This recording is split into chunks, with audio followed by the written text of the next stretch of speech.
Shalom saudara terkasih, mari kita mendengarkan renungan firman Tuhan kembali dengan tema apa itu pengampunan sejati.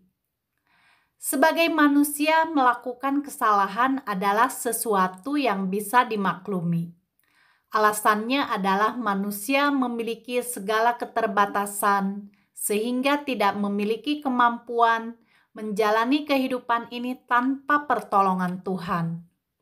Untuk itu, marilah kita belajar saling mengampuni kesalahan kita. Melalui bacaan Lukas 15 ayat 11 sampai 32, saudara bisa baca secara keseluruhan di Alkitab, di mana di sana berbicara perumpamaan tentang anak yang hilang. Lukas 15 ayat 11 sampai 13, Yesus berkata lagi, ada seorang mempunyai 2 anak laki-laki.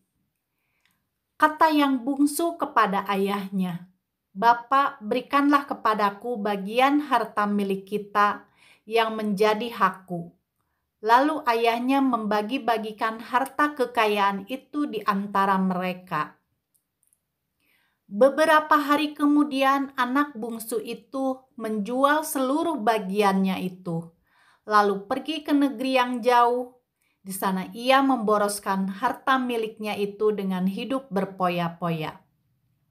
Melalui firman Tuhan di atas, kita mendapat gambaran yang lengkap tentang arti pengampunan yang memulihkan pada si bungsu. Seseorang dapat dipulihkan ketika ia diterima dengan utuh tanpa harus mengorek-ngorek problemnya dulu atau masalahnya. Karena mengorek-ngorek hanya akan membuat luka lama terluka lagi. Lalu ia menjadi sakit hati dan tidak memulihkan. Bagaimana si bungsu dapat dipulihkan? 1. Pengampunan diawali melalui belas kasihan. Firman Tuhan, Lukas 15 ayat 20. Maka bangkitlah ia dan pergi kepada bapaknya. Ketika ia masih jauh, ayahnya telah melihatnya. Lalu tergeraklah hatinya oleh belas kasihan. Ayahnya itu berlari mendapatkan dia, lalu merangkul dan mencium dia. Ketika ia masih jauh, ayahnya telah melihatnya. Lalu tergeraklah hatinya oleh belas kasihan. Si bungsu sudah merugikan ayahnya, sudah menghabiskan harta benda ayahnya. Tetapi sang ayah menganggap anaknya lebih berarti dari harta benda. Tergeraklah hatinya oleh belas kasihan. Ayahnya itu berlari mendapatkan dia, lalu merangkul dan mencium dia. Ini suatu gambaran tentang pengampunan seorang ayah yang penuh kasih dan menerima anaknya apa adanya. Pengampunan yang sejati harus diawali oleh belas kasihan. Kedua, pengampunan menerima anak apa adanya. Firman Tuhan Lukas 11 ayat 22 sampai 24.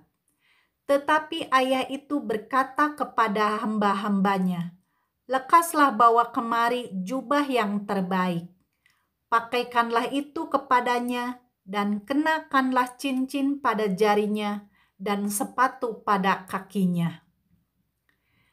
Dan ambillah anak lembu tambun itu, sembelihlah dia dan marilah kita makan dan bersuka cita. Sebab anakku ini telah mati dan menjadi hidup kembali. Ia telah hilang dan didapat kembali." Maka mulailah mereka bersukaria.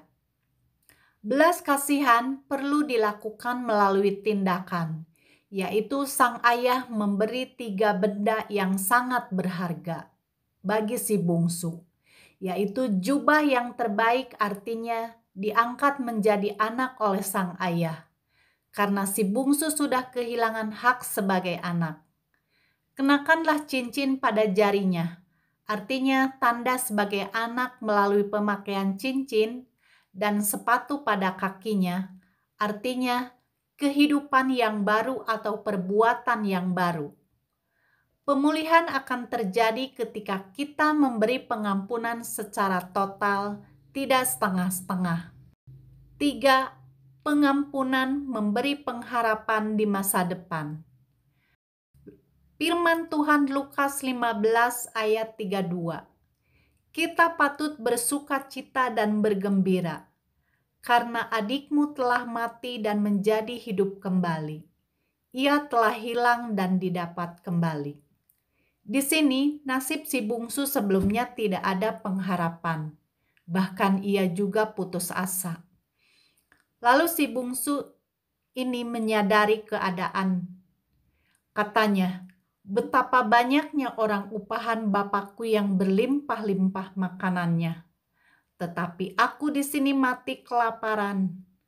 Lalu si bungsu menyadarinya sehingga dapat dirubah setelah ia mengalami pengampunan menjadi nasib yang baik. Jadi di sini pengampunan sejati dapat merubah nasib menjadi baik. Mari kita berdoa.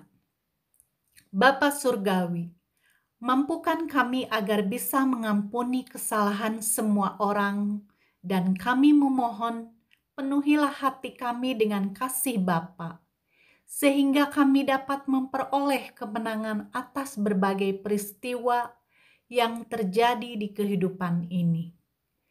Terima kasih Tuhan Yesus. Haleluya. Amin.